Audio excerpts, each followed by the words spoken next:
अस्सलामुअलैकुम, कैसे हैं सब। उम्मीद है सब बेहतर होंगे। आज ये दूसरी वीडियो है उस सीरीज़ की जिसमें हम ग्राफ्स बनाना सीख रहे हैं।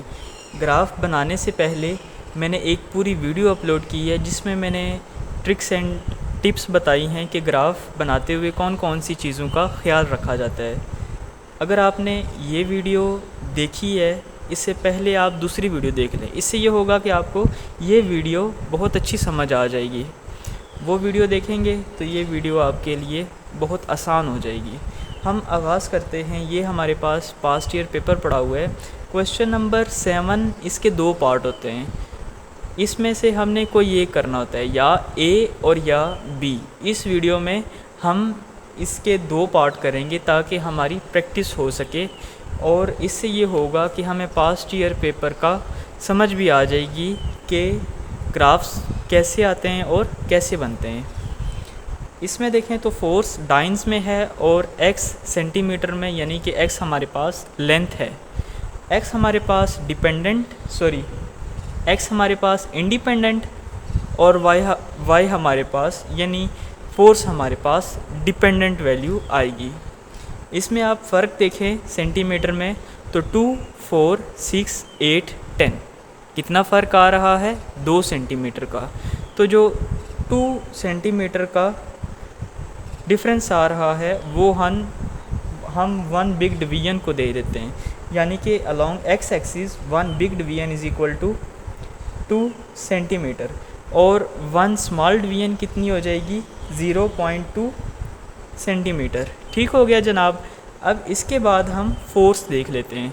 फोर्स में देखें तो पहला है 10 multiply by 10 raise to power 3।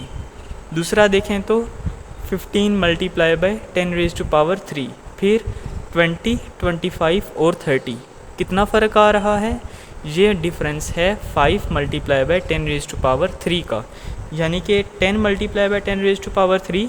इसमें जब आप 5 multiply by 10 raise to power 3 add करेंगे तो ये हमारे पास 15 multiply by 10 raise to power 15 multiply by 10 raise to power 3, minus नहीं प्लस में। तो फोर्स में हमें देखें जो डिफरेंस मिला वो मिला 5 multiply by 10 raise to power 3 dynes में। तो ये जो डिफरेंस है वो हम 1 बिग डिवीजन को दे देते हैं। यहाँ पे मैं लिखता हूँ 5 multiply by 10 raise to power 3, और 1 स्मॉल डिवीजन कितनी आएगी, ये मेरे पास आएगी 5 multiply by 10 raise to power 2, या आप इसको लिख सकते हैं 0.5 multiply by 10 raise to power 3। Force थी, डाइन्स में थी, तो हम यहाँ पर भी डाइन्स लिख देंगे। अब स्केल लेने के बाद क्या करना है, जो जगह है ग्राफ पे वहाँ पे हमने ग्राफ बना लेना है, और उसके बाद हमने ये जो रीडिंग है इसको हमने ग्राफ पे प्लॉट करना है।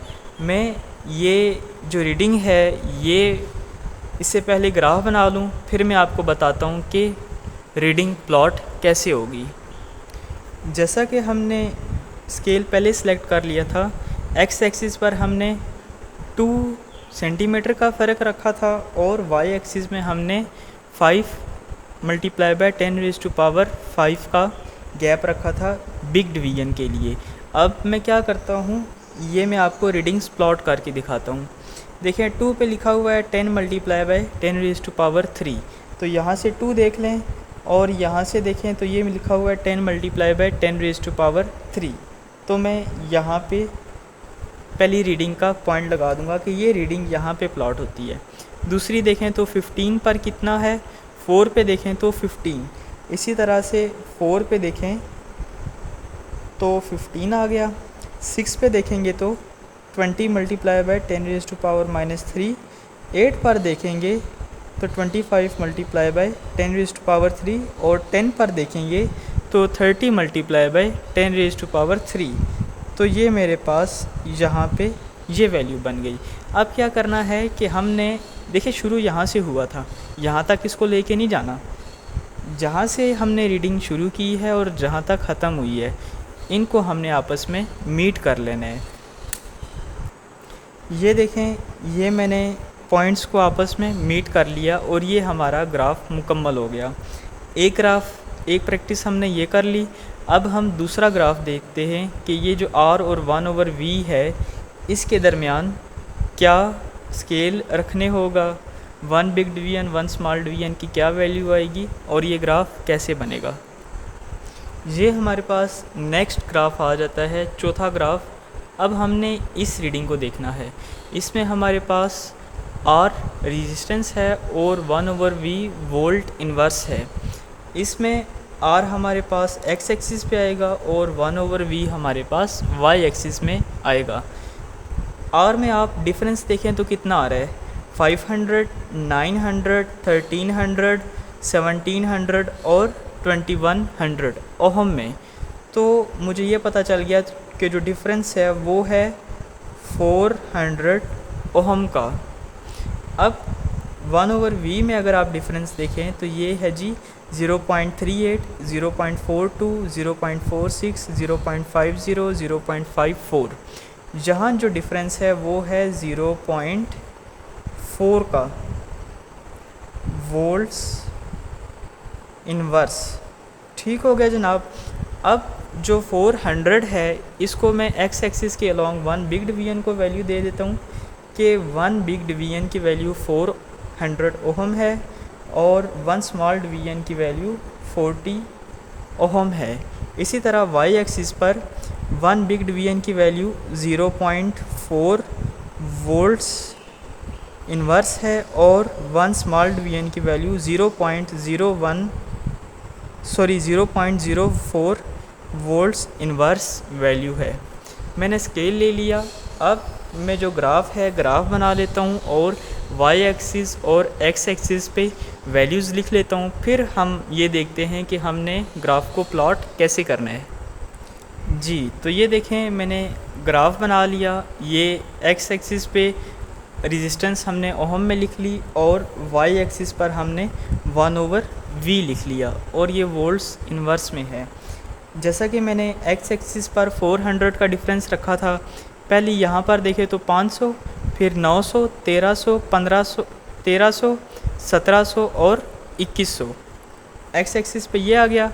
y पर देखें तो 0.38, 0.42, 0.46, 0.50 और 0.54। हम पहली रीडिंग लिख लेते हैं 500 पर 0.38।